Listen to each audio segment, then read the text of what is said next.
ನಮಸ್ಕಾರ ಸ್ನೇಹಿತರೆ, ಹಿಂದಿನ ಪ್ರಜಾವಾಣಿಯಲ್ಲಿ ಪ್ರಚಲಿತ ವಿದ್ಯಮಾನಗಳ ವಿಶೇಷ ವಿಶ್ಲೇಷಣೆಗೆ ನಿಮಗೆಲ್ಲ ಆತ್ಮೀಯ ಸ್ವಾಗತ. ಇಂದು ನಾವು ಕೇವಲ ಸುದ್ದಿಗಳನ್ನು ನೋಡುವುದಷ್ಟೇ ಅಲ್ಲ, ಸ್ಪರ್ಧಾತ್ಮಕ ಪರೀಕ್ಷೆಗಳ ದೃಷ್ಟಿಯಿಂದ ಇಂದಿನ ಪತ್ರಿಕೆಯಲ್ಲಿರುವ ಪ್ರಮುಖ ವಿಷಯಗಳ ಬಗ್ಗೆ ನೋಡೋಣ. ಇಂದಿನ ವಿಡಿಯೋದಲ್ಲಿ ಕರ್ನಾಟಕದ ಆರ್ಥಿಕ ಪ್ರಗತಿ, ಹಂಪಿ ಉತ್ಸವದ ಸಂಭ್ರಮ ಮತ್ತು ಗಂಗಾ ನದಿ ಡಾಲ್ಫಿನ್ ರಕ್ಷಣೆಯಂಥ 16 ಇಂಟ್ರೆಸ್ಟಿಂಗ್ ವಿಷಯಗಳಿವೆ. ಹಾಗಾಗಿ ಎಲ್ಲಿಯೂ ಸ್ಕಿಪ್ ಮಾಡದೆ ಪೂರ್ತಿ ವಿಡಿಯೋ ನೋಡಿ. ಇಂದಿನ ಮುಖ್ಯಾಂಶಗಳೊಂದಿಗೆ ಕ್ಲಾಸ್ ಶುರು ಮಾಡೋಣ. ಮೊದಲನೇದಾಗಿ ನೋಡೋದಾದರೆ ಅಂತಾರಾಷ್ಟ್ರೀಯ ವಿದ್ಯಮಾನಗಳ ಬಗ್ಗೆ ನೋಡೋಣ.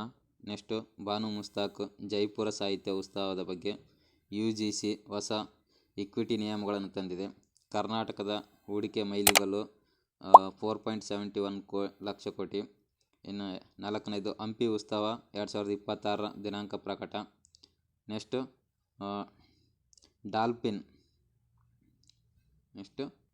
ಗಂಗಾ ಡಾಲ್ಫಿನ್ ರಕ್ಷಣೆ ರೆಸ್ಕ್ಯೂ ಆಂಬ್ಯುಲೆನ್ಸ್, ಇದರ ಬಗ್ಗೆ ನೋಡೋಣ. ಬನ್ನಿ ಕ್ಲಾಸ್ ಶುರು ಮಾಡೋಣ. ಮೊದಲನೇದಾಗಿ ನೋಡೋದಾದರೆ ನಂಬರ್ 1 ಅಂತಾರಾಷ್ಟ್ರೀಯ ವಿದ್ಯಮಾನಗಳು, ಇಂಟರ್ನ್ಯಾಷನಲ್ ಅಫೇರ್ಸು. ಇರಾನ್ ಮರಣದಂಡನೆ ನಿರ್ಧಾರ ವಾಪಸ್ ಪಡೆದುಕೊಂಡಿದೆಯಂತೆ. ಬಂಧಿತ ಪ್ರತಿಭಟನಾಕಾರರಿಗೆ ಮರಣದಂಡನೆ ವಿಧಿಸುವ ನಿರ್ಧಾರದಿಂದ ಇರಾನ್ ಹಿಂದೆ ಸರಿದಿದೆ. ಈ ಬೆಳವಣಿಗೆಯು ನಂತರ ಅಮೆರಿಕ ಅಧ್ಯಕ್ಷರಾದ ಡೊನಾಲ್ಡ್ ಟ್ರಂಪ್ರವರು ಇರಾನ್ ವಿರುದ್ಧದ ಸೇನಾ ಕಾರ್ಯಾಚರಣೆಯ ಬೆದರಿಕೆಯನ್ನು ತಾತ್ಕಾಲಿಕವಾಗಿ ಕೈಬಿಟ್ಟು ಕಾದು ನೋಡುವ ತಂತ್ರವನ್ನು ಅನುಸರಿಸುತ್ತಿದ್ದಾರೆ ಅಂತ ಹೇಳಿದ್ದಾರೆ. ಇನ್ನೆಷ್ಟು ಇಸ್ರೇಲ್ನ ಪ್ರಯಾಣ ಎಚ್ಚರಿಕೆ. ಇರಾನ್ ಮತ್ತು ಇಸ್ರೇಲ್ನ ನಡುವಿನ ಉದ್ವಿಗ್ನತೆಯನ್ನು ಹಿನ್ನೆಲೆಯಲ್ಲಿ ಭಾರತ, ಅಮೆರಿಕ ಮತ್ತು ಬ್ರಿಟನ್ ತಮ್ಮ ಪ್ರಜೆಗಳಿಗೆ ಇಸ್ರೇಲ್ ಪ್ರಯಾಣದ ಬಗ್ಗೆ ಜಾಗರೂಕರಾಗಿರಲು ಸೂಚಿಸಿದೆ. ನಂತರ ಜಾಗತಿಕ GDP ಅಂದಾಜು. IMF ಮತ್ತು ವಿಶ್ವಬ್ಯಾಂಕ್ ವರದಿಗಳ ಪ್ರಕಾರ ಭಾರತವು ಜಗತ್ತಿನ ವೇಗವಾಗಿ ಬೆಳೆಯುತ್ತಿರುವ ಆರ್ಥಿಕತೆಯಾಗಿ ಮುಂದುವರಿಯಲಿದೆ ಅಂತ ಹೇಳಿದರೆ ಅಂದಾಜು 7.2% ಬೆಳವಣಿಗೆಗೆ. ನೆಕ್ಸ್ಟ್ ನೋಡೋದಾದರೆ ಎರಡನೇದು ರಾಷ್ಟ್ರೀಯ ಸುದ್ದಿಗಳನ್ನು ನೋಡೋದಾದರೆ ನ್ಯಾಷನಲ್ ನ್ಯೂಸು.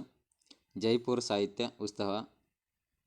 ಪ್ರತಿಷ್ಠಿತ ಜೈಪುರ ಸಾಹಿತ್ಯ ಉತ್ಸವ ಆರಂಭವಾಗಿದ್ದು ಅಂತಾರಾಷ್ಟ್ರೀಯ ಬೂಕರ್ ಪ್ರಶಸ್ತಿ ಪಡೆದಂಥ ಕನ್ನಡದ ಲೇಖಕಿ ಬಾನು ಮುಸ್ತಾಕ್ ಅವರು ದಿಕ್ಸೂಚಿ ಭಾಷಣವನ್ನು ಮಾಡಿದ್ದಾರೆ.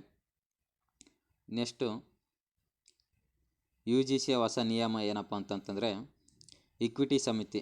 ಏನು ಇಕ್ವಿಟಿ ಸಮಿತಿ ಅಂತಂದರೆ ಉನ್ನತ ಶಿಕ್ಷಣ ಸಂಸ್ಥೆಗಳಲ್ಲಿ ತಾರತಮ್ಯ ಹೋಗಲಾಡಿಸಲು ಎಲ್ಲ ಕಾಲೇಜು ಮತ್ತು ವಿಶ್ವವಿದ್ಯಾಲಯಗಳಲ್ಲಿ ಇಕ್ವಿಟಿ ಸಮಿತಿಗಳನ್ನು ರಚಿಸುವುದು ಕಡ್ಡಾಯ ಎಂದು UGC 2026 ಹೊಸ ನಿಯಮವನ್ನು ಹೊರಡಿಸಿದೆ.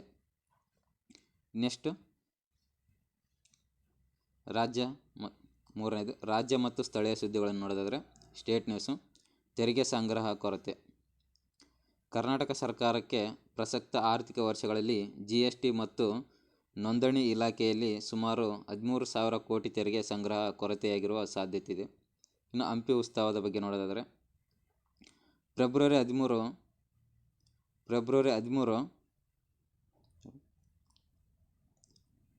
13ರಿಂದ 3 ದಿನಗಳ ಕಾಲ ಅದ್ದೂರಿ ಹಂಪಿ ಉತ್ಸವ ನಡೆಸಲು ಸರ್ಕಾರ ತೀರ್ಮಾನಿಸಿದೆ.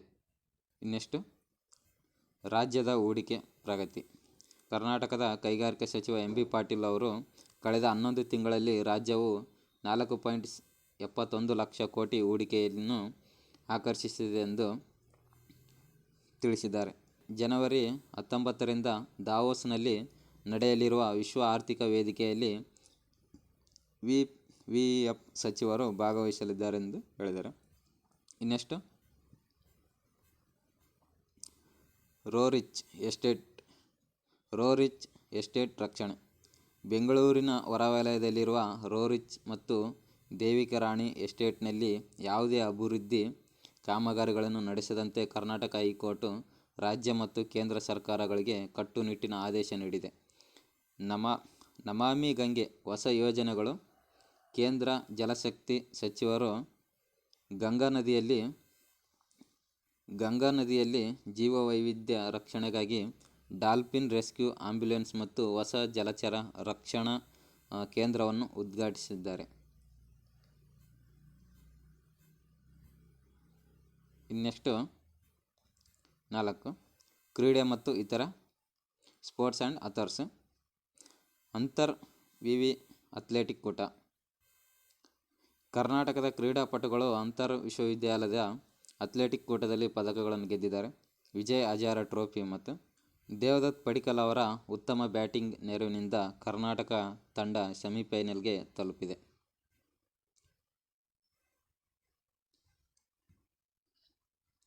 ನೆಕ್ಸ್ಟ್, ವಾಹನಗಳಲ್ಲಿ ವಿಶೇಷ ದೀಪ ಅಂತಂದರೆ ಅಪಾಯಕಾರಿ ಸಂಸ್ಕೃತಿ ಕೊನೆಯಾಗಲಿ. ಅನಧಿಕೃತವಾಗಿ LED ಮತ್ತು ಪ್ರಕಾರ ದೀಪಗಳನ್ನು ವಾಹನಗಳಿಗೆ ಅಳವಡಿಸುವುದು ಸಂಚಾರಿ ನಿಯಮಗಳ ಉಲ್ಲಂಘನೆ ಮಾತ್ರವಲ್ಲದೆ ಎದುರಿಗೆ ಬರುವವರ ಚಾಲಕರ ಕಣ್ಣು ಕೊರೆಸಿ ಅಪಘಾತಗಳಿಗೆ ಕಾರಣವಾಗುತ್ತಿದೆ. ಈ VIP ಸಂಸ್ಕೃತಿ ಅಥವಾ ಪ್ರದರ್ಶನದ ಪ್ರವೃತ್ತಿಯನ್ನು ತಡೆಯಲು ಕಠಿಣ ಕಾನೂನು ಜಾರಿಯ ಅಗತ್ಯವಿದೆ ಎಂದು ಪತ್ರಿಕೆ ಪ್ರತಿಪಾದಿಸಿದೆ. ನೆಕ್ಸ್ಟ್, ಹಸ್ತಪ್ರತಿಗಳ ರಕ್ಷಣೆ. ರಾಜ್ಯಾದ್ಯಂತ ಹರಡಿರುವ ಅಮೂಲ್ಯವಾದ ಹಸ್ತಪ್ರತಿಗಳನ್ನು ಮನುಸ್ಕ್ರಿಪ್ಟ್ಸ್ ಸಂರಕ್ಷಿಸಲು ಮತ್ತು ಅವುಗಳನ್ನು ಡಿಜಿಟಲೀಕರಣಗೊಳಿಸಲು ಕರ್ನಾಟಕ ಸರ್ಕಾರವು ಹೊಸ ಕಾನೂನುಗಳನ್ನು ರೂಪಿಸಲು ಮುಂದಾಗಿದೆ. ನೆಕ್ಸ್ಟ್, ಡ್ರಗ್ಸ್ ಮುಕ್ತ ಕ್ಯಾಂಪಸ್. ದೆಹಲಿ ವಿಶ್ವವಿದ್ಯಾಲಯದಲ್ಲಿ ಡ್ರಗ್ಸ್ ಮುಕ್ತ ಕ್ಯಾಂಪಸ್ ಅಭಿಯಾನಕ್ಕೆ ಚಾಲನೆ ನೀಡಲಾಗಿದೆ. 2047ರ ಹೊತ್ತಿಗೆ ವಿಕಸಿತ ಭಾರತ ನಿರ್ಮಾಣಕ್ಕೆ ಯುವಜನರು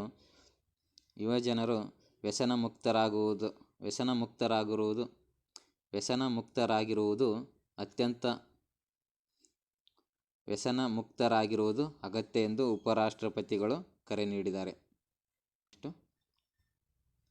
78ನೇ ಸೇನಾ ದಿನಾಚರಣೆ. ಬೆಂಗಳೂರಿನಲ್ಲಿ ನಡೆದ 78ನೇ ಸೇನಾ ದಿನಾಚರಣೆಯಲ್ಲಿ ರಾಜ್ಯಪಾಲ ತಾವರ್ಚಂದ್ ಗೆಹ್ಲೋಟ್ ಭಾಗವಹಿಸಿ ಯುವಜನರಿಗೆ ಸೇನೆಯ ಶಿಸ್ತು ಮತ್ತು ರಾಷ್ಟ್ರಪ್ರೇಮದ ಬಗ್ಗೆ ಸಂದೇಶ ನೀಡಿದರು. ನೆಕ್ಸ್ಟ್, ನಿಮ್ಮ ಪ್ರಶ್ನೆ ಕರ್ನಾಟಕದ ರೋರಿಚ್ ಎಸ್ಟೇಟ್ ಎಲ್ಲಿದೆ? ಹಾಗೆ ಇತ್ತೀಚೆಗೆ ಯಾವ ಲೇಖಕಿ ಜೈಪುರ ಸಾಹಿತ್ಯ ಉತ್ಸವದಲ್ಲಿ ದಿಕ್ಸೂಚಿ ಭಾಷಣವನ್ನು ಮಾಡಿದ್ದಾರೆ? ನಿಮ್ಮ ಆನ್ಸರ್ನ ಕಮೆಂಟ್ ಬಾಕ್ಸಲ್ಲಿ ಹೇಳಿ. ನೆಕ್ಸ್ಟ್ ವಿಡಿಯೋದಲ್ಲಿ ಮತ್ತೆ ಸಿಗೋಣ. Thank you.